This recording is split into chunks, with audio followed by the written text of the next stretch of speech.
Hello everyone, a very warm welcome to all of you present for today's special webinar. Before we dive into the session, I would quickly like to understand if I'm audible to all of you. So if I'm audible, please do type a yes in the chat box. Also, do you have any questions about the session or anything that you would like to clarify? Please mention on the chat box so that we could address them by end of the session out there. Great. I see a lot of yes coming in. Thank you so much for your confirmation. And as I see a lot of students are still joining the session, I would quickly like you to take a tour on Galvanize Global Education, who we are and what exactly we do. And to begin with, I would like to share that Galvanize helps students for their test preparations from basic, GRE, TOEFL, IELTS, or SAT.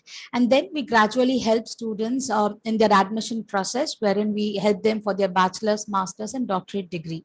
And what exactly we do in the admission counseling process? We help you build your profile. We help you analyze what are the areas that you need to improve to make your profile more strong and get into your dream university out there. And yes, of course, the documentation process wherein we help you with your SOP, that is statement of purpose, LOR, letter of recommendations, and many more such activities. And not only that, we are at your back for your last minute activities wherein we help you get in touch with the right loan providers in case you're looking for any loan options out there. We are also very proud and happy to share that Galvanize is actually founded and managed by alumni from top universities like Stanford, Harvard, IIT Madras, and IIM Ahmedabad. As you can see, a lot of countries are are put up here, which means we are very spread across globally, wherein 65 plus countries have chosen Galvanize in their journey of higher education, may it be test preparation or admission counseling or any other activities that comes to your dream destination. We have placed our students across 1,000 plus universities across 18 plus countries out there. And I'm pretty sure you would be seeing your dream destination out there today on the screen out there. And this is a very famous thread on Quora where I won't take much of your time, but I would request you to take a look at the links because these are the links where students have shared their feedback, their experience about being with Galvanize, either for the test preparations or admission services out there. And not to forget, I'm pretty sure a lot of you might be using our mobile applications for GRE, vocab, or SAT. But if not, I would really urge you to go and take a look at these applications because these are really amazing with a gamified theme out there, making your preparation more easy and in a comfortable way, I would say. Well, with that, we would like to take our first poll for the session. And here we go. Please describe the stage you are in with your GRE test preparations right now. Either you're planning to take the test, you're preparing for the test, you've already booked the test, and or you have basically completed and planning to go for a retake.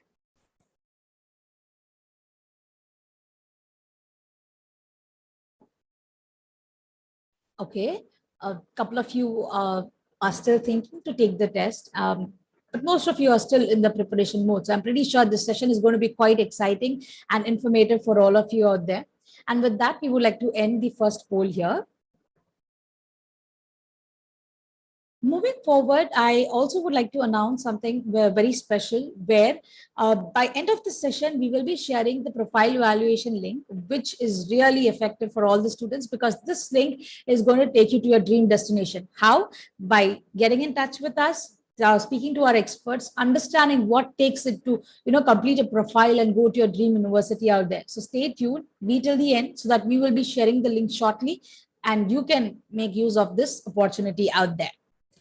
And a quick poll here as well, where we would like to understand how confident you feel about the GRE verbal section.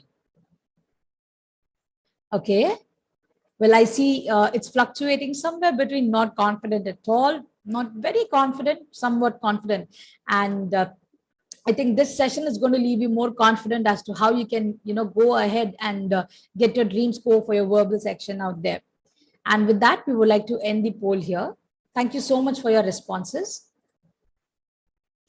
Before we dive into the session, a little bit about your host for today's webinar. We have with us Aswathy Mohandas, who's the verbal expert and instructor at Galvanize Global Education. A little bit about her background. She's done her master's in English literature from Stella Maris College, and she's qualified as an assistant professor via the UGC NET exam out there. She's got immense experience in test prep content creation and teaching, and she has successfully helped her students reach their target score for SAT, GRE, PSAT, and exams out there. And also, she comes with par excellence, where she comes up with innovative ways to teach students the reading comprehension and critical reasoning and give detailed analysis for every student during their personalized sessions at Galvanize. Also, this is very special, where Ashwati is also an ETS trained TOEFL and GRE trainer out there. We are really happy to have her here with Galvanize out there. So without any further delay, I would request Ashwati to start with the session. Hello, can you hear me? Yes, Ashwati, we can hear you. It's clear, right? Okay. I'll present my screen shortly. Sure.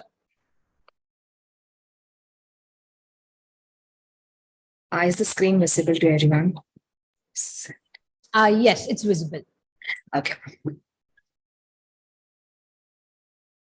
In today's webinar, we'll be looking at RC strategies. And I know that for everyone who clicked on somewhat confident or not confident, very confident, or not at all confident in the poll, RC passages would be something you're struggling with in the GRE exam. The reason everyone states is that these passages are quite complex.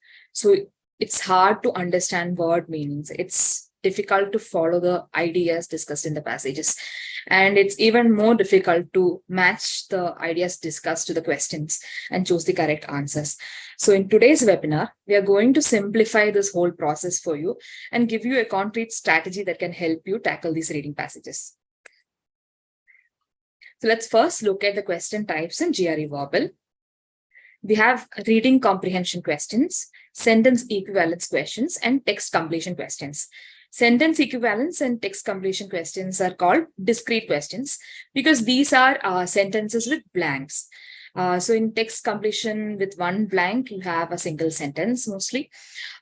In text completion questions with two blanks, you have two blanks to fill in, and you have three options for each blank. You also have text completion questions with three blanks as well. Sentence equivalence questions require you to select two options to fill in a blank in a sentence.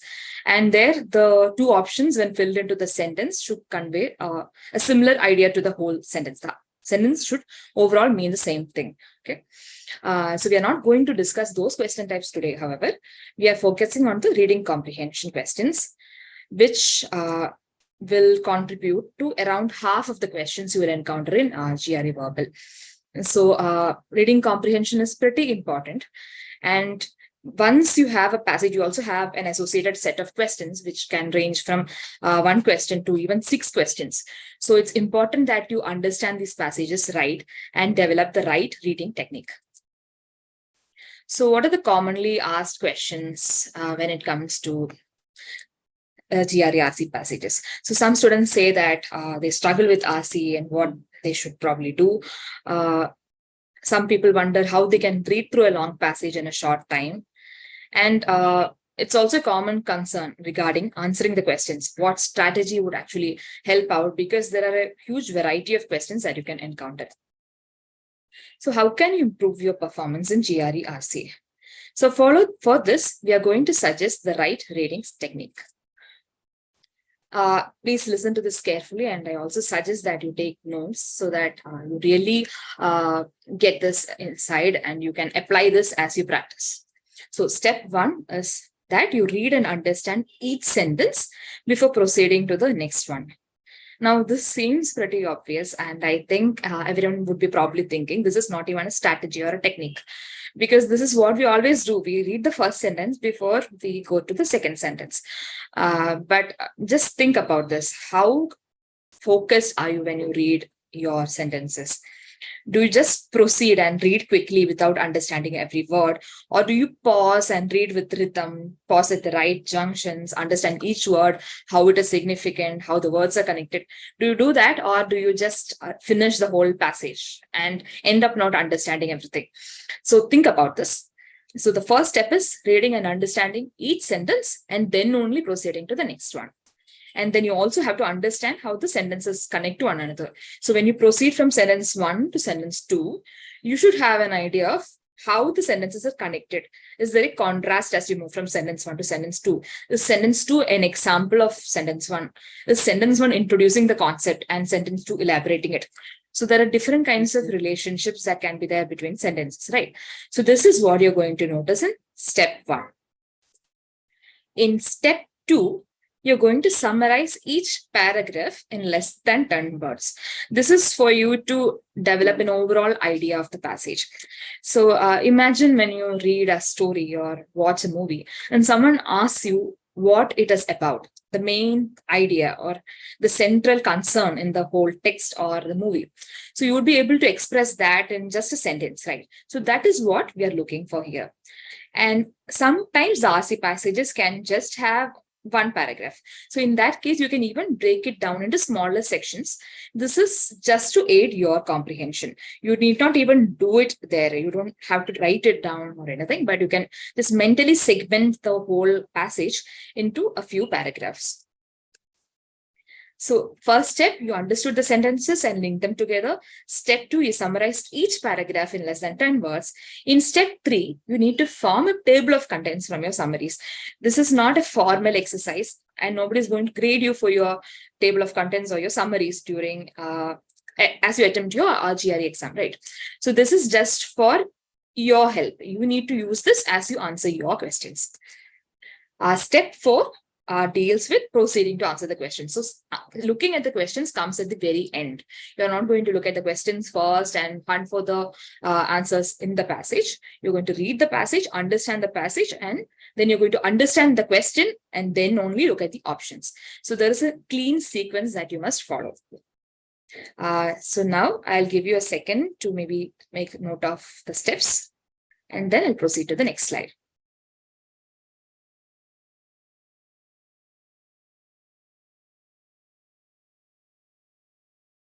Okay, so let's look at step 1 in detail now. Read and understand every sentence and filter out the key points. So as I said before, proceed to the next sentence only after you have understood the current sentence. Now, what all must you look at in a sentence? So a sentence can even range to a great length, right? It can go on for a length and you have many punctuation marks in between. You have chunks inside the sentence separated by commas. You are mentioning a person and then there is some information about that person. Or a place is mentioned and a lot of information is given about it. There are all such information packed into a single sentence. And what happens is when we read such sentences, we find it difficult to follow the idea unless we read with attention. So what you must do is focus on certain elements in a sentence and quickly connect how the ideas are related. So I'll talk about a few things that you can focus on as you read a sentence. Do make note of it. So the first thing is punctuation. So punctuation seems so simple, but it's one important element in comprehension. So if you have a colon, for example, 2 dots, vertical dots, then that means what follows after the colon is an explanation of what went before the colon. So I talk about some idea and then I put a colon and I expand that idea. So when you have a colon, that is your signal to understand that, okay, there is some explanation coming up, or there is a list coming up, or some examples coming up. And this makes you alert to how the ideas are connected. If you have commas, for example, that is, you have a segment that is bracketed by commas, like a bracket, you have 2 commas at either end. So that chunk would normally give you additional information about something. So that is not part of the crucial idea. It's not part of the main idea of the sentence. It's just some additional information. And when you have a certain clause beginning with which, it means that is adding some information to the noun that came before. Or you can have words like that. So what is the difference between that and which? So when you have a clause with that means that information is crucial to the sentence. You cannot take it out. But when you have which, it means the information is optional. Even if you take it out, the central idea of the sentence will not be affected. Okay. So these are many things you can focus on. Apart from punctuation marks, you can also focus on transition words. Transition words are connecting words like however, moreover, for instance. You can even have transition phrases in order to illustrate this and comma. That means what follows is an example, right? So focus on transition words and phrases as well. And make note of keywords like adverbs, adjectives, and also unique words that seem to stand out. Every word has a very distinct meaning. So when you read quickly, you tend to miss this out. This is just like our normal life. Look, just imagine, think about the room you're sitting in without looking around. So I'm sure you would not remember some of the main elements in that room. You would have seen everything. You would have seen everything as you walked in and sat for the webinar. But and you live there, maybe, if it's your home, but still you wouldn't think of every element that is there. You wouldn't be aware. And this is exactly what happens in GRE reading also. So you need to be aware. You need to read every word, every punctuation mark, every transition word, and then only you'll be able to understand the meaning of the sentence very accurately. We will understand this better when we look at the passage in today's webinar. Now, step 2. So what was this? In step 1, we looked at sentences and also how the sentences are connected using transition words. Now, let's look at how we write summaries for each paragraph. So here, mention only the key points.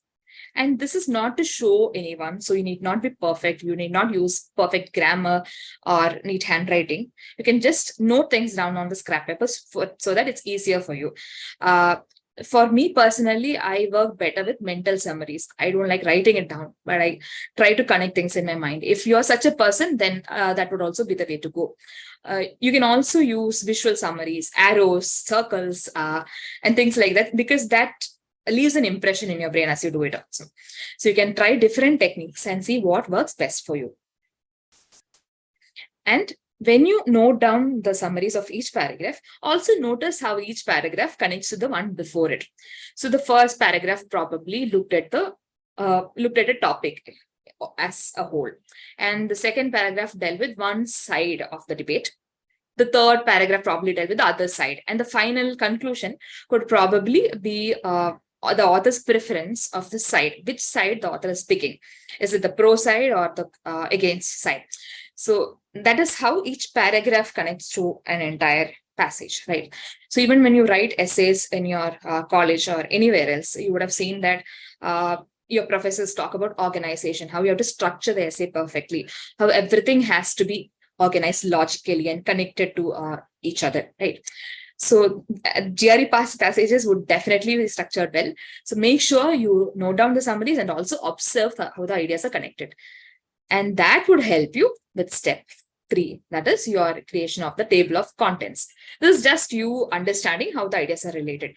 So if you have, for example, a context given, and then there is a hypothesis, some hypothesis, and maybe a study and its methodology, you know what the passage is dealing with, right? It's probably dealing with the research or study of a certain phenomenon. Or you can have a claim, evidence, and conclusion. Then you know that this is an argumentative passage. So there are different kinds of passages in GRE, like the problem passage, where you have a problem and the cause of the problem, the impact of the problem, and its solution. You can also have description passages that simply describe a concept, or debate passages like the one I talked about, where you have the for side and the against side, and then a side is picked by the author. So look out for the general structure of the passage, because that will alert you to the questions. That will alert you to just identify the tone of the author. What is the author's position? Is he supporting the idea or is he against the idea? So make sure you observe everything as you note down the table of contents, and understand what is the passage about. Why was it written? That is primary purpose. Now, what is the difference between these two questions? What the passage is about just talks about the content of the passage, but why it was written talks about the reason it was written. So if you have an advertisement, for example, you have some content in the advertisement, right? But then why was it written? To market a product, to persuade the audience to buy a soap, for example. Like, okay, this detergent, if you use this, it's going to make your clothes bright and shiny, or it's going to bring color into your life. Certain messages are used to persuade the audience. So that is the reason behind writing the text. That is very different from the content. What kind of purposes can you have in GRE passages? Maybe to contrast two ideas, to compare two related concepts, or to introduce a technical term and describe it, or maybe argue for a particular idea, or make a hypothesize. So today's passage will deal with a hypothesis, and you can understand how the purpose works, and it's different from the main idea. Now, you move on to the questions only after you have understood the passage completely. So first you would understand the sentence, each sentence, and you move to the next sentence, understand how the sentences are connected, then go from paragraph to paragraph, write summaries, develop an overall idea of the passage, and then you read the question. Now, this seems very obvious, but you have to read the question. No matter how many practice questions you have attempted, make sure you understand the question stem. If the question is asking you what can be inferred from the passage, it is talking about what can be inferred. That is, this idea would not be discussed directly in the passage. It would be kind of implied. You have to read between the lines and pick a conclusion that is logically supported by the passage. You cannot pick something based on your own opinion of the concept, right? It has to be inferred from the passage. You can also have questions that ask you to pick what is not there in the passage. So here you have to be really careful, because the other options would give you ideas that are present in the passage, right? So make sure you read the question, and only after reading the question, you can look at the options. And your summary will really help you navigate the passage. You need not hunt through the whole passage all the time. You can go to the specific section to answer a specific question. Okay. Now with that, let's go and attempt a GRE RC passage. I don't want you to read the passage at this junction, but just look at it and absorb it in it. And just think about the feelings and thought processes that you normally get when you see these RC passages. Now, we are instructors and content curators, but even then, when we look at RC passages, our brain freezes for a second. We don't know what to do. This happens to everyone, right? So here, what makes the difference between an average student and an excellent student is your reading strategy. If you know the right strategy, you will know how to actually tackle this whole passage and understand its main ideas. So let's use our strategy, divide and conquer. We are not going to take this passage as a whole thing and get ourselves confused. We are going to chunk it down into paragraphs and also understand the link between sentences, paragraphs, and ideas. So with a cursory reading of the passage, you would be able to segment it. So I'll show you a way in which this passage can be divided. Okay. So we are going to break each into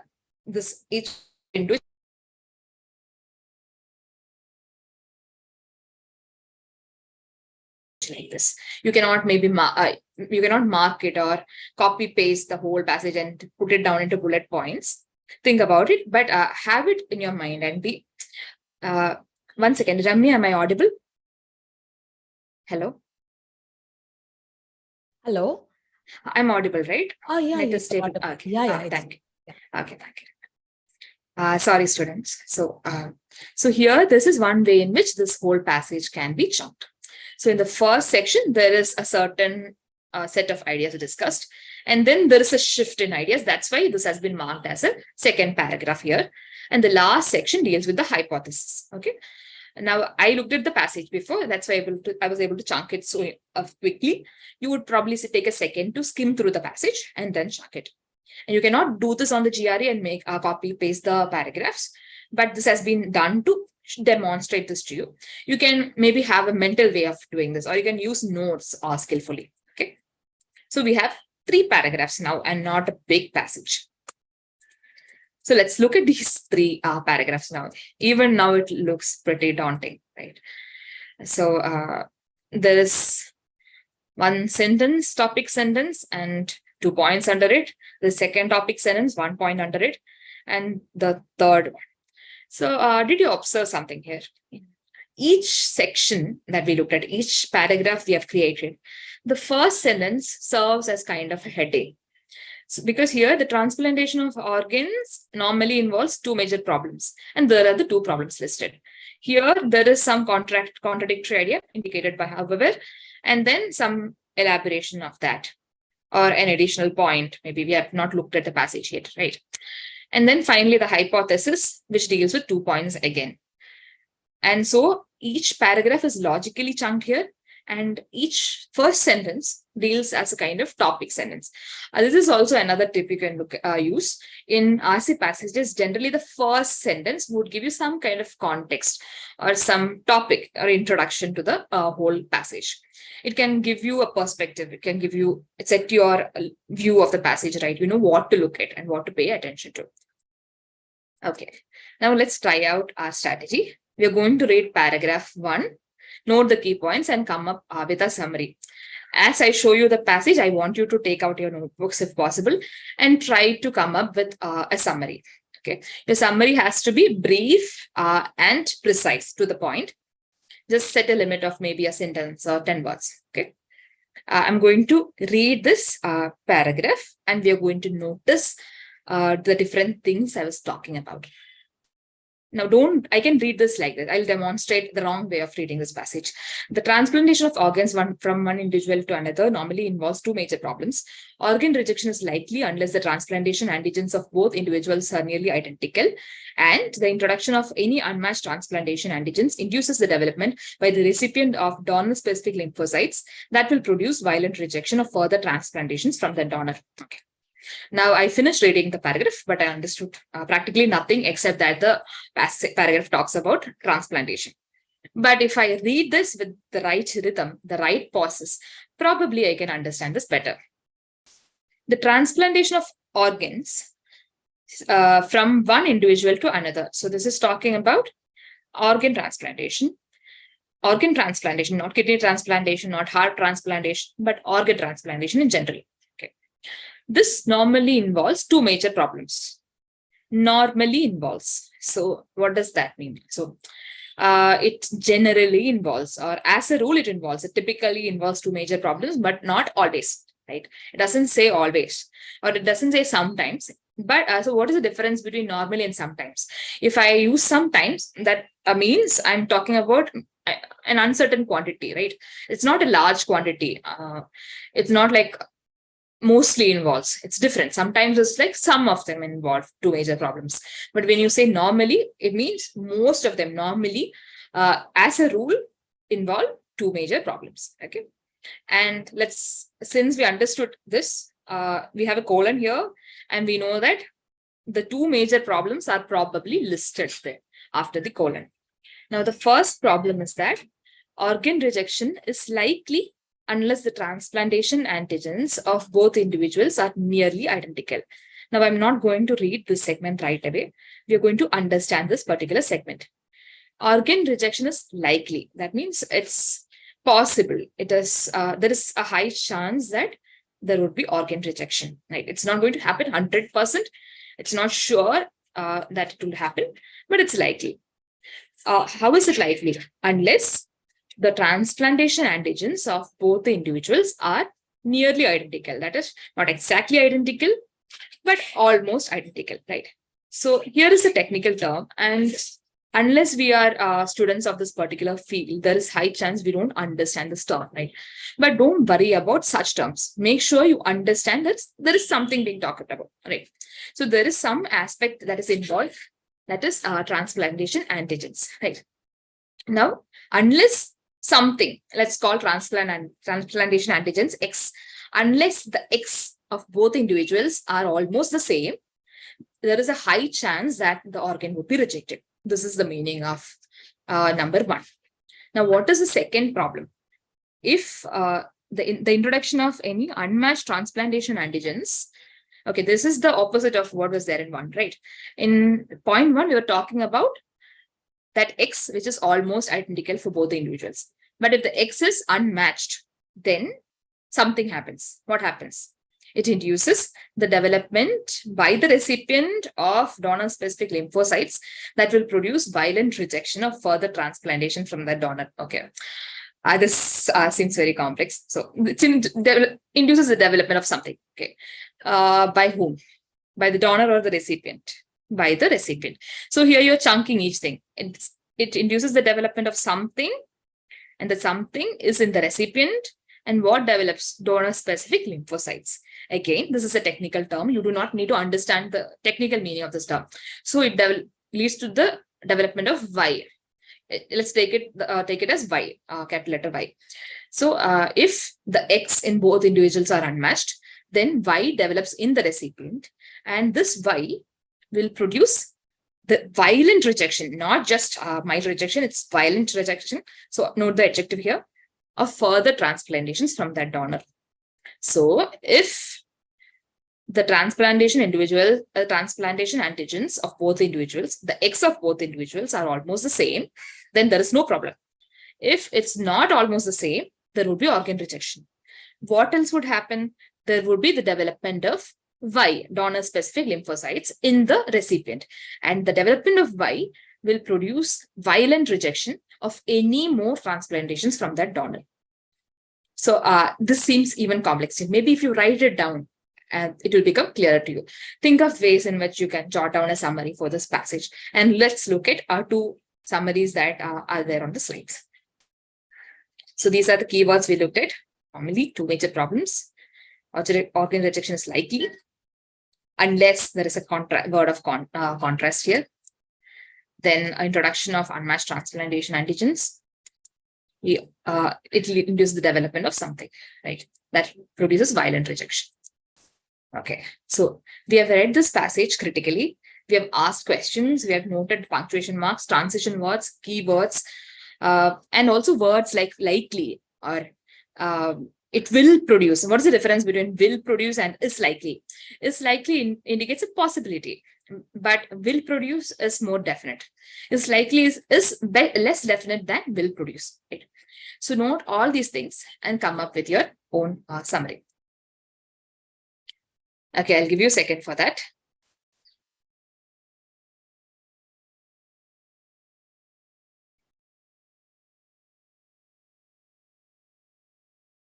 Okay. I need to go quickly, so I'm going to look at the two summaries we have here. There is a textual summary here. That is, lines 1 to 8 discuss two types of rejection encountered during organ transplantation. What are the two types of rejection here? One is if the transplantation antigens, that is Rx, if they do not match, what happens? Then there is organ rejection. And also, what is the second problem? That is, if they are not nearly identical, if they're unmatched, and then there is the development of Y, that is donor-specific lymphocytes, and this will prevent any further donations or transplantations from that donor. These are the two types of rejection. What about the visual summary? This is something I would personally suggest. Organ transplantation has negatives. So unless the antigens are identical, there is rejection. And if the antigens are unmatched, there is also the possibility of, and not the possibility, the definite sure fact of future transplantations from that donor being rejected. Now, isn't this much easier to follow than the textual summary? You might also come up with different ways of jotting this down, maybe just keywords or connecting arrows. So anything works. There is no hard and fast rule here. Just make sure you capture the key points, and also that you didn't capture too many points. If you capture too many points, that's not necessary. You're not going to be marked on these summaries or given points, right? This is just for your use. So make sure you slowly practice and make this faster and crisper. Your notes must be really crisp. Okay. Okay. Now we are going to look at the next paragraph. So we are going to look at this quickly. However, we have found that among many strains of rats, these normal rules of transplantation are not obeyed by liver transplantations. Let's pause there. What are the normal rules of transplantation? The normal rules are the points 1 and 2 discussed in the previous paragraph, right? Because they usually follow certain rules, normally follow certain rules. So these rules are that unless the transplantation antigens, I don't remember the term even. So if the X is unidentical for the two entities, two people, the organ donor and the recipient, then there would be organ rejection, and also there would be the creation of something else, that Y, that capital letter Y, it would be created, which would prevent further donations from that particular donor. Now, these are the normal rules. But here the paragraph begins by saying, however, in contrast, many strains of rats do not follow these rules. Okay. Is it about organ transplantations though? No, it's about liver transplantations. So here is the difference for you. The first one was really broad. You're talking about organ transplants, which could include liver transplants. Now, this is really narrow. There is a particular case, that is in liver transplants, in many strains of rats, not all strains of rats, just many strains of rats. In them, only in liver transplants, these normal rules of transplantation are not obeyed. And who has found this out? We. So who could the author probably be if he has found out something about these rats? And he's going to, we also saw that there was a word hypothesis in a third paragraph, right? So maybe the author is part of a team of researchers who are looking into organ transplantation and studying rats to see if these rules are obeyed, right? So even a simple word tells us more about the author and more about the text. So do pay attention to every word. In many strains of rats, these normal rules are not obeyed by liver transplants. So what happens? Why are they not? What is the elaboration for this? So not only are liver transplants never rejected, there is no likely, there is nothing like there is some doubt about it. They're never rejected, but they can even can induce a state of donor-specific unresponsiveness in which subsequent transplants of other organs, such as skin is an example, right? Transplants of other organs, and an example is the transplantation of skin from that donor are accepted permanently. So here is an example of commas used to add additional information to a sentence. I just wanted to point this out because I was talking about it earlier. So here you are saying that not only are liver transplants never rejected in many strains of rats. So this itself is surprising, but then there is even some more cause for surprise. That is, there is a state of donor-specific unresponsiveness where any subsequent or later transplants of other organs are accepted permanently. In the previous case, when the transplantation antigens were unmatched, that would lead to the creation of Y in the recipient, and this element Y would actually prevent any further donations from that donor. Here, the liver transplantations are not only never rejected, they are accepted, but also any further transplantations are accepted afterwards because there is some unresponsiveness to that particular donor. It's not for all donors. To that particular donor, these rats develop a sense of neutrality or unresponsiveness, so that after transplanting the liver, if the liver gets accepted and any further organ also gets accepted. So this is a contrasting idea compared to paragraph 1. Now, remember that I'm not trying to teach you this passage.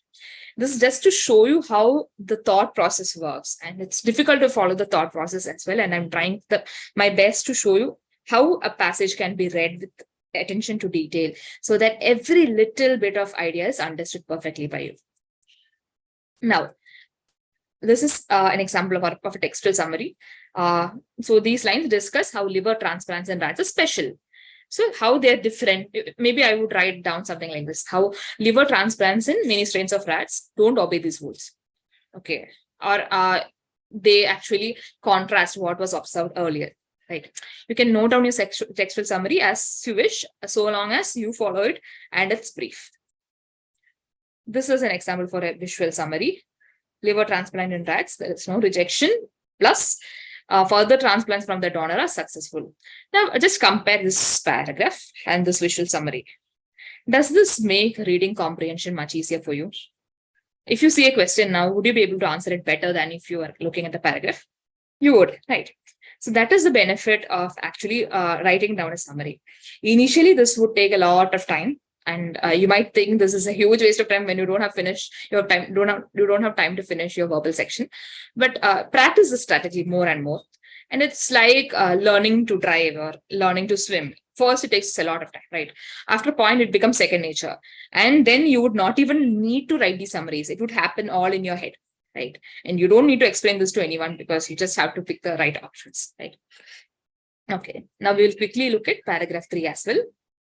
Now, the R hypothesis, that is the hypothesis of the author and his colleagues, is that many strains of rats, the rats they were talking about earlier, they simply cannot mount a sufficiently vigorous destructive immune response using lymphocytes. We saw this term earlier. That is why, right? Okay.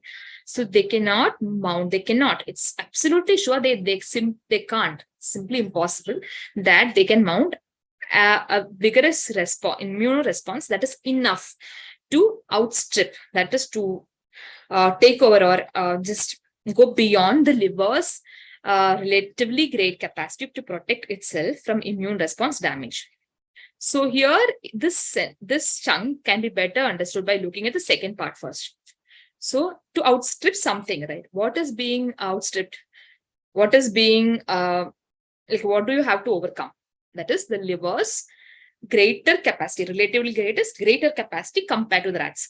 So the liver's capacity to protect itself from immune response damage is bigger than, think of the greater than symbols in math. So liver's capacity to protect itself is greater than the immunoresponse that the rats can mount. Okay. So when a liver from another person is put in, another rat is put into the body of a certain rat, then the immune response, the defensive mechanism of the rat is less than the liver's capacity to protect itself. Does that seem simpler? Now, that is point number 1. And what is this? What kind of relationship does this have to the previous paragraph? The previous paragraph talked about rats and how the rats were special. The liver transplants in rats were special because the organ would not only be not rejected, it would be accepted. And then any further transplantation also would be accepted. So the author and his colleagues are proposing a hypothesis. This is a possible reason for the phenomenon that was described earlier. Why do the rats accept liver transplants and any further transplants? The reason is, number 1, that they don't have enough, they cannot produce an immune response that can overcome the liver's capacity to protect itself. The second point is the systemic unresponsiveness observed is due What is the systemic unresponsiveness? They spoke about it earlier, right? This was that any further transplantation from that particular donor specific unresponsiveness it was. So any further transplantation from that particular donor is accepted and there is no response against it. Why? That is because here it's this is another reason. This reason is for the systemic unresponsiveness for further transplantations. These 2 reasons are for the hypothesis, the points that were observed earlier in the rats. Okay. Now the systemic unresponsiveness is due to the concentration of the recipient's donor-specific lymphocytes, the Y, at the site of the liver transplant. Okay, so all these Y elements get concentrated near the liver, and this leads to a certain kind of neutrality, so that any further transplantations from the donor is just accepted by the rat, right? And this is in contrast to paragraph 1. What happened in paragraph 1? In paragraph 1, if the transplantation antigens or the X, we use the short form, if X didn't match for the donor and the recipient, then there would be the creation of Y, that is donor-specific lymphocytes, which would actually prevent any further transplantations from the donor. Here, all the Y is getting concentrated near the liver in these rats. And that leads to the cancellation of the previous phenomenon. So there is no response against further transplantations, and it becomes easy to transplant any other organ. Okay. I hope you follow this. Don't focus on this particular passage. I just want you to focus on the strategy we are using, or what things I'm noticing here. Many strains. This word hypothesis that tells there is a reason involved, and sufficiently vigorous, and it's overcoming something. So you focus on this part of the sentence first and then understand this part. And the systemic unresponsiveness, the use of the word the indicates that this was talked about earlier. It is specified before. So you have to look at the previous paragraph's idea and you understand that, and the reason is indicated by due to. Right? Okay. So focus on all these elements so that when you encounter any passage, you would be able to tackle it. Now, the textual summary is that these lines discuss the inability of many rat strains to surpass the liver's protective response. And this is the hypothesis. Okay. Visual summary is this. The researcher's hypothesis that many rat strains, not at all, their liver's immune response is greater than the rat's immunoresponse damage. So the rat's immune attack against the liver is less than the liver's protective mechanism, right? So this is what you need to understand. And this is the reason for the phenomenon that is observed. And the phenomenon that is observed in these rats contrasts the initial normal rules of organ transplantation. This is how the different ideas are related. So now, if you note down a table of contents, it would talk about some normal rules of organ transplantation. Second paragraph would be that there is a case where this is not happening. There is an exception. That is the liver transplantation in many rats. And the third paragraph deals with the reasons for paragraph 2. Now, how can you read through a long passage in a short time? That requires practice. And this, now we took a long time to understand this passage, and I took an even greater time explaining it to you. But in GRE, you do not have this much time. So you need to practice and practice so that you note this quickly. You're noting everything. You're making a mental note of it. Your visual summary is done, and you're through the reading passage quickly. For this, you need to practice and practice till it becomes like a second nature, a habit that you do without even thinking. Okay. So we cannot just say that you would take this much time for an RC. It depends on your ability and your determination, how long you practice and how good you get in time. Okay. But let me also give some time guidelines so that you get a rough idea. Finish reading a short passage like this within 2 minutes. All this mental process has to happen within 2 minutes. And for a long one, you can take 3 minutes.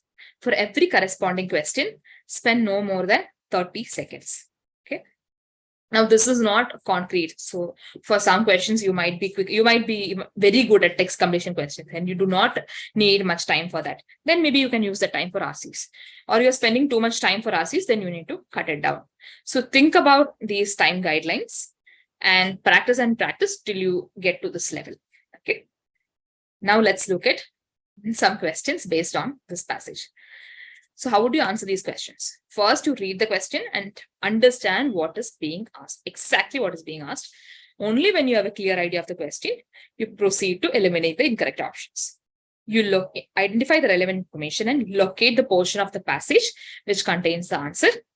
You can use your summary because you can just, okay, the question is about the hypothesis. So where would the answer be? In paragraph number 3, right? So you can just directly go there. And then you eliminate each option. So each option in GRE is bound to be tricky. So it's hard to just pick one option and be sure about it. The other options also seem highly likely. So make sure you use the process of elimination to arrive at the correct answer. Do not eliminate any option until you go through all the options. Okay, and go through every word in the options like we did for the passage. And then choose the correct answer. So let's look at question number 1. Now observe how I'm going to read this question. The primary purpose of the passage is to treat the accepted generalizations about organ transplantation in which of the following ways. Okay. So the question starts with the primary purpose. So you're looking for a reason, okay, of the passage regarding something, right? It's to treat the accepted generalizations. Accepted generalizations. This word is not used in the passage, right? So what could that probably mean? So the accepted generalization would be the normal rules, right? So what is normally happening? That is paragraph 1. So the passage is talking about these accepted generalizations in paragraph 1. But as a whole, what does it do regarding these generalizations? Does it explain the main features of points 1 and 2? Not really, because these points are discussed and then an exception is discussed and the reasons for that exception. So it cannot be A. Suggest an alternative to them. Is there an alternative? No, there is an alternative is another choice that is given. But here there is an exception that is discussed. So it cannot be B. examine the virtues and limitations of points 1 and 2. Not really. They just discussed and then the author moves on, right? Criticize the major evidence used to support them. Major evidence is now this is confusing because you might think that the major evidence is regarding the rats and how liver transplants do not obey rules 1 and 2. But is this about criticizing the major evidence to support these? No, right?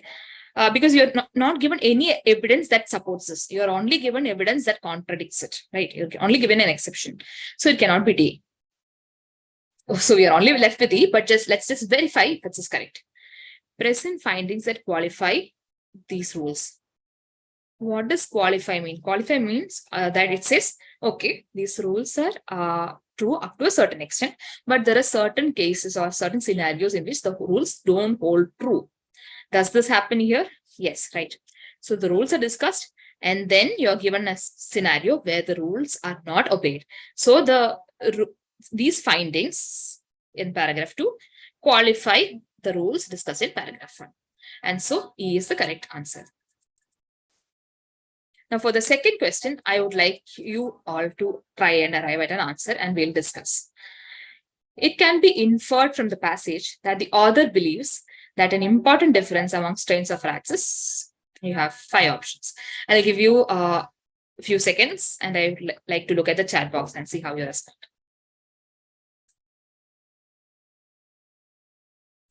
Any idea?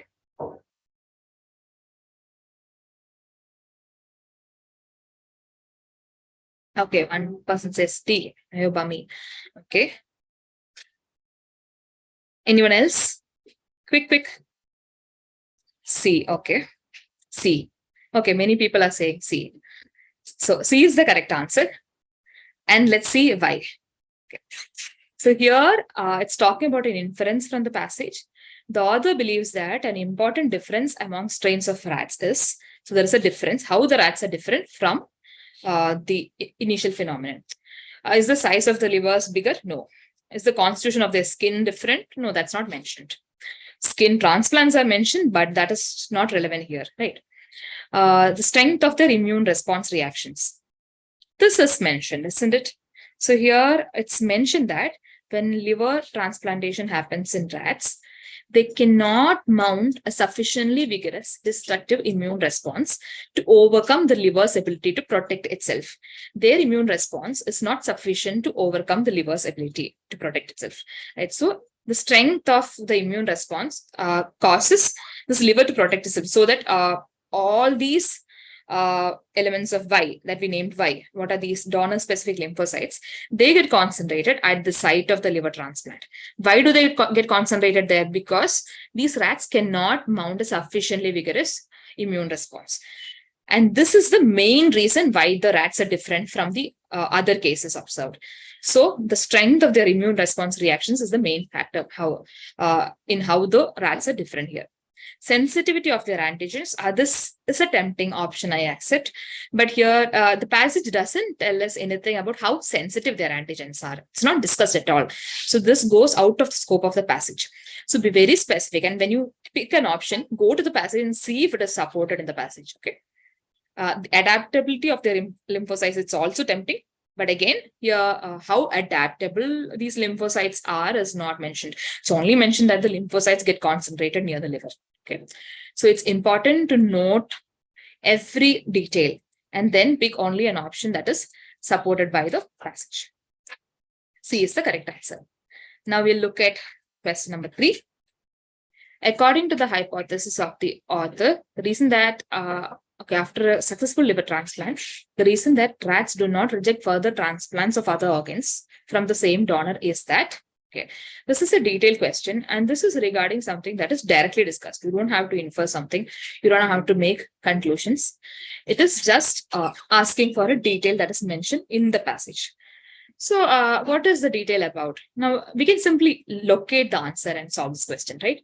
So the reason, okay, why do the rats not reject further transplantation of other organs from the same donor after a liver transplant? Where is this discussed? If you read the passage with attention, you would arrive directly in the third section, paragraph 3, and the final point. Here, there is the response, right? Further, okay, not here. Where is this discussed? So the systemic unresponsiveness. So now the crucial element is here. Here it's not mentioned about further organ transplants, but only if you connect the systemic unresponsiveness to this point about donor-specific unresponsiveness about subsequent transplants. That is, in normal cases, what happens? There is donor-specific unresponsiveness so that further transplantations are not taken in, right? But here, so here in the, I'm really sorry about this. It's hard to navigate and explain at the same time. So in the rats, not only are the transplants not rejected, but they also induce a state of unresponsiveness so that further transplantations are accepted. And this is because, and the reason is given here. So you have to relate this point to this point. So locate quickly and then identify the reason. So what is the reason? The reason is that, please pick the correct option. I'll give you a second here. Now, every clue is given, so I would expect you to actually pick the correct answer. A, B, C, D, E. What is the reason?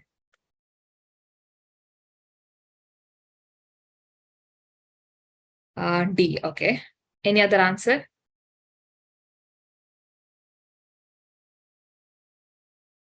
Do participate, and there's no judgment here. Yes, D. Very good. Anyone else? D. Okay. D. Can anyone note down in the chat box what tells you that D is the answer? Is there any particular word in option D that tells you it is correct? Lymphocytes are busy somewhere else. Okay. What is the somewhere else? What do you mean? First hypothesis that they are unable to mount a rigorous response. Okay. Liver. Okay. I would need you to expand. Second hypothesis indicates this. What does the second hypothesis indicate? Someone spoke about the lymphocytes. That was correct. So second hypothesis says that the lymphocytes would be at the site of the liver, right? At the site of. And what is the word in option D that can relate this? No, the same words are not used, right? Okay, someone says B is the answer. I would need a reason for that. Why is B the answer? Probably B is correct. I haven't confirmed D is correct. How is B correct, Neeraj? Can you note down a couple of words? The response of subsequent reaction is a factor of liver from same donor. You're getting there. You're saying that there is no response against subsequent reaction because the lymphocytes are concentrated at the site of the liver, right?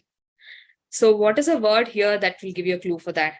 So here the word is concentration at the site of the liver. Here that these same words are not used, but it's said that the liver is the primary locus. Yes, exactly. Very good. It's a primary locus for the reaction. That is, all these things get concentrated here. So what is the immune response reaction? Someone spoke about hypothesis 1. Yes, so that immune response is using lymphocytes. And these lymphocytes get concentrated at the site of the liver. So the liver becomes the primary locus of the reaction. And that is the reason these transplantations are further rejected. I'll quickly look at the other options also. Here about transplantation antigens of the donor and recipient become matched. That is not mentioned here as a reason. Lymphocytes of the recipient are weakened by the activity of the transplanted liver. They're not weakened, they're overcome by those liver. But yes, that's still not the reason for further transplantations being accepted, right? This is one part of the hypothesis, but it's not relevant to this particular question. It's not specific enough. It answers only why it only gives the introduction to that. You need the whole detail to actually answer this question. Subsequently transplanted organ is able to repair the damage caused by the recipient's immune response reaction. This is not relevant. Recipient is unable to manufacture lymphocytes. Okay, that is not there at all. It's actually contradicting what is there in the passage. Now, someone picked B, so I would like to clarify that better. No one picked A, C, and E, so I'm not spending too much time there. But it's not B because here it's mentioned that the lymphocytes of the recipient are weakened by the liver. This is right in a way because the lymphocytes are not strong enough to overcome the liver's reaction. But here, is that the reason why further transplants are accepted? No, right? Only because all these lymphocytes get focused at the near the liver. So they remain near the liver. Someone said the lymphocytes are busy in a particular place. They're busy near the liver. So the further transplantations are accepted. That is the reason that part is not mentioned in B, and so it cannot be the correct answer. It's not answering this question directly. So always try to rephrase the question in simple words and look for the answer and see if all that detail is correct, covered in the options. An option cannot simply be partially correct. It needs to be really specific and strict as it answers a question. Okay. Okay, we have one more final question, and with that, we'll be done. I really thank you for your patience. Okay, hypothetical inference. Hypothetical inference questions talk about things that could be true. If something is true, so which of the following findings, if true? And these findings are about strains of rats that do not normally reject liver transplants. These rats, like the many strains of rats that do not reject liver transplants. Which of the findings, new findings, these are not discussed in the passage. If these options are true, which one would support the author's hypothesis? This is a trick question, and I'm sorry. Oh God, I'm very interested to see your response. I'm afraid I accidentally clicked on the answers, but yes. Any response? So here I would want you to give a one-word reason also why something would be correct. Any answers? A, B, C, D.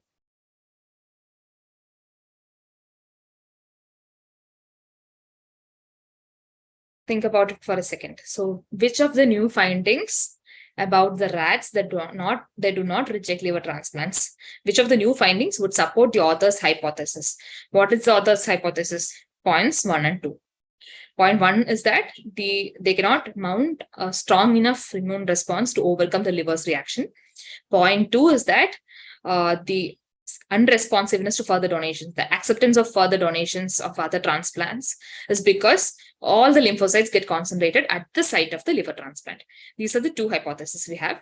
So which new finding would support? Okay, I have an answer. B, since the main problem was the weak immune response of further transplant rats. Yes, you're right. Because why is it not A, Ahilya? Any answer? Why is it not A? Okay, further transplants are accepted, right? So why not stomach transplants? Isn't that a template? All cases, exactly. So you're saying that no matter if the liver is transplanted or not, these transplants will be accepted. This is actually contradicting this, right? The hypothesis. The researchers are very clear that only if the liver transplants are done first and all these phenomenon happens, then only further transplants would be accepted. So all cases actually, yes, of the same donor, from the same donor, all further donations would be accepted. So here it's not specified. It's not the liver transplantation is not mentioned. In all cases, yes, from other, you're right, actually. From other recipients, it cannot be accepted, right? That is not actually supported. Only from the same recipient can further transplantations be accepted. So stomach transplants being accepted in all cases does not support the passage. It actually contradicts it. B is correct because it is the immune response reaction being weaker that actually causes the liver to be accepted and further transplants to be accepted. But when that is bigger, then all this will not happen. So all this will not happen, it supports it, right? So when the immune response is higher in the rats, the liver will be rejected. So the immune response is the reason, immune response being weaker is the reason that the liver is accepted. And that is exactly what the hypothesis says. This is kind of twisted, okay, guys, because B actually seems contradictory, but it's saying that unless what the researcher says happens, what this case will not hold true. So they are directly supporting the researcher's hypothesis. Okay, organs from any other donor can be transplanted without rejection after liver transplantation. No, this is again, like Sarthak pointed out, other donors cannot be accepted here. And preventing lymphocytes from being concentrated at the liver transplant produces acceptance of skin transplants. No, only if the lymphocytes concentrate near the liver can other transplants be accepted, right? So this is also contradicting it, and B is the correct answer. With that, we have come to the end of the webinar almost. I just want to talk to you about the new enhancements in GRE. Because this is going to be, these are going to be implemented from September 22nd, 2023. I want you all to be aware of these changes. So, so far in the verbal section, we have 2 sections, right? And sometimes you can also have an optional research section or an unscored section that will not contribute to your score. But in the new GRE, you will not have an unscored or research section. You just have 2 sections. And if you notice, the questions are much lesser. Now, currently, we have like 30 minutes and a set of 20 questions in each section. But here you have 12 and 15 questions with 18 and 23 minutes. So overall, you just have 27 questions in the verbal section. So isn't that great news? And also, you don't have your analyze and argument task. You only have your issue essay. So if anyone is attempting the GRE after 22nd, not before, if you're taking the current test, just ignore all that I'm saying now. But if you're taking the version on 22nd September or afterward, make sure that you don't waste time preparing for the argument essay. And then the verbal section is much shorter, so you can actually leave a sigh of relief at this junction. And your total testing time would be just close to 2 hours, 1 hour 58 minutes. You'll be done sooner. So it's just, you almost cut down to half the previous length. With that, I'm winding up my talk. Rami, I'm sorry for taking up too much of the time. I can take up any questions if there are any now. Sure. Like, I also would like to give you a short break, as you've been explaining a lot of things to students. So I would request you to take a short break. Until then, I would like to help students with a couple of things as to how Galvanize can actually help them in their preparations out there. And before we go ahead, I would quickly like to run a poll right here, because I would like to understand as to how are you planning to prepare for the GRE exam? Like, do you want to go for a self preparation? Do you want to go in-person live class or live online classes, or online classes, but somewhere, you have a personalized guide who is telling you, how to go for this exam. So yeah, great. I see it's fluctuating between self-prep and online course with a personalized study plan. Yes, few people are looking at live online classes. Okay. Great. By this, we've come to end of this poll, and we have got an idea as to what students are really looking at right now for the preparation part. As a lot of you have also come up with the idea that you would like to get a personalized poll, personalized, study plan, which will help you, streamline your process basically. So here's Galvanize, how we can help you in your preparation. As I said earlier, Galvanize has been helping students through the mobile applications, but in case you're looking at something a little bit more additional, why not take a look at the Galvanize online courses, where you sit at your home and you prepare at complete convenience of your time, and with your busy schedule out there. So we have a couple of courses for GRE, IELTS and TOEFL as well, wherein based on your time, you will be able to go for the preparations out there. In case you have a very busy schedule and you can spend only an hour, we do have a course for that. But if you can spend more than 1 hour, we do have a different course. So there are more courses available at Galvanize. And if you'd like to know more about that, please fill in the profile evaluation so that we can help you in a more better way, understanding your profile and suggest you the right course that you need to go for. A little bit of, I would like to talk here about what are the perks of being with Galvanize for your preparation. Number one, as I saw, a lot of you had looked at somewhere, a personalized plan that will help you for your preparation. So that's what Galvanize gives, wherein we give you a personalized study plan with unlimited Ask an Expert, wherein you have all the freedom to post all the content related doubts that you have during your preparation. So it's unlimited, and that's the best thing I would say. So in case your particular doubt is solved, but you're still not convinced, you can still go and ask for a better explanation out there. And also, detailed analysis and feedback will be given to you after the mock test that you would be writing, with extensive practice questions out there. And yes, as Aswathy rightly said, that the test is going to be updated in the upcoming month, and that's what you will be looking at Galvanize as well. We will be trying our best to give you an updated test pattern at most affordable rate and easy way of learning. I think this is something very important, because we do not want to we all have the pressure of our academics, work life, everything, and we don't want to pressurize this exam.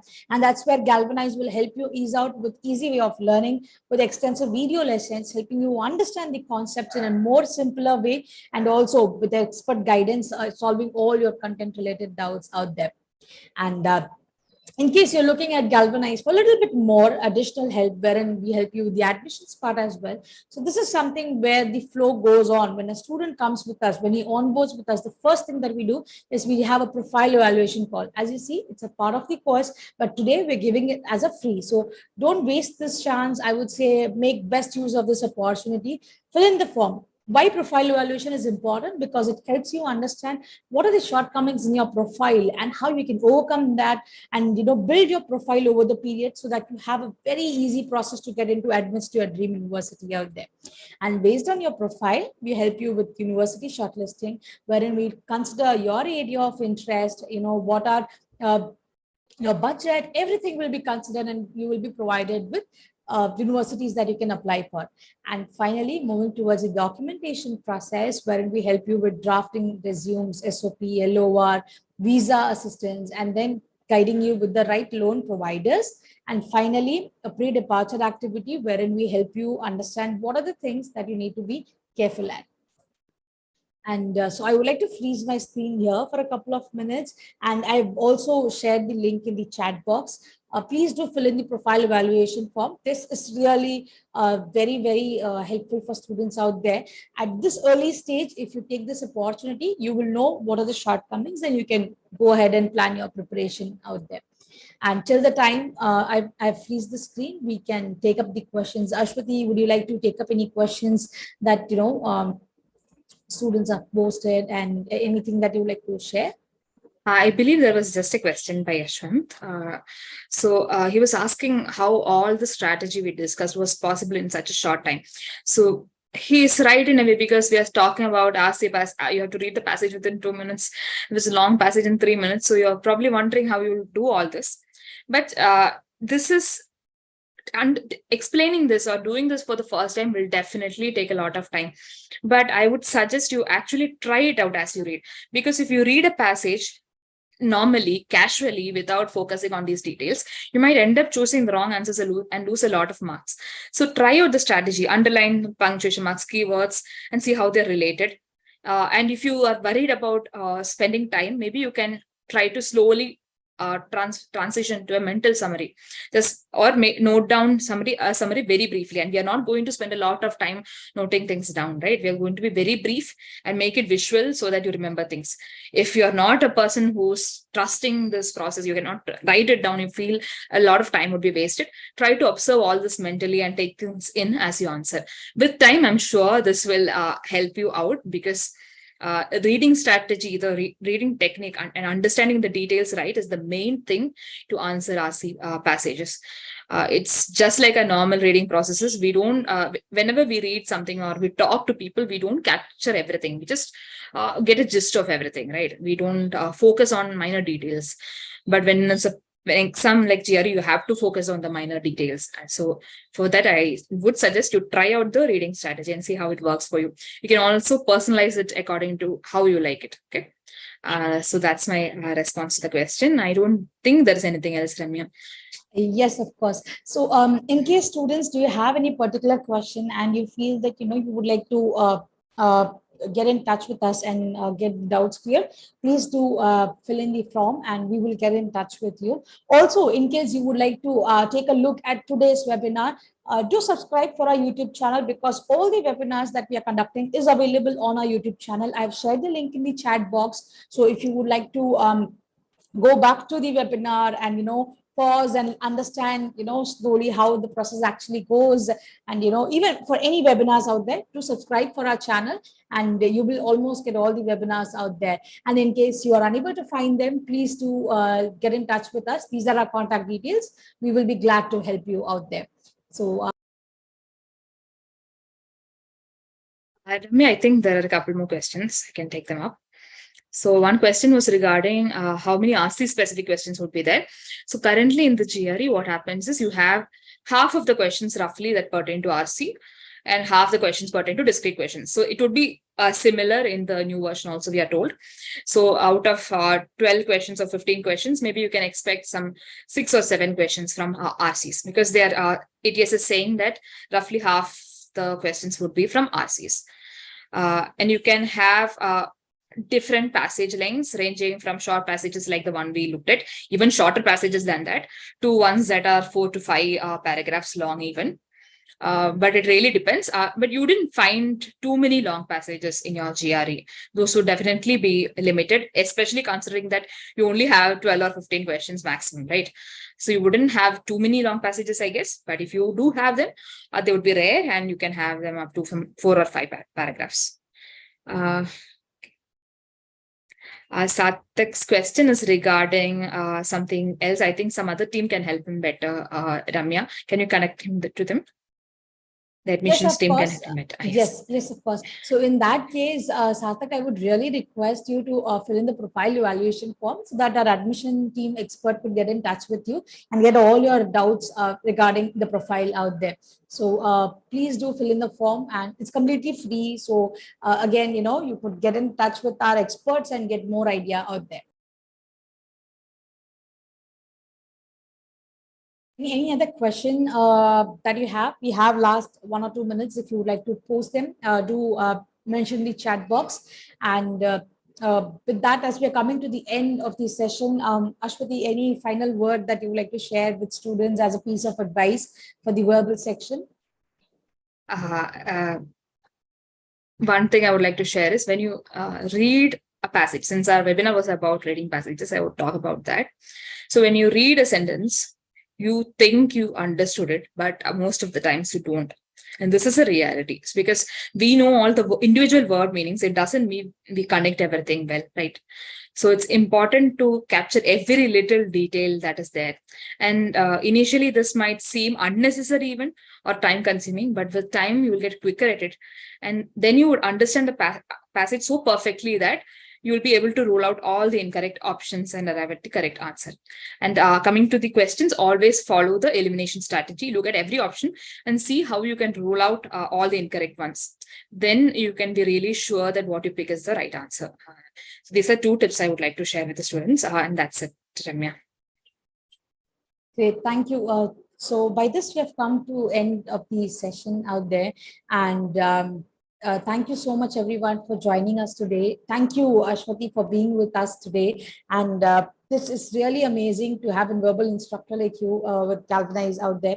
We have been really glad to have you for today's session.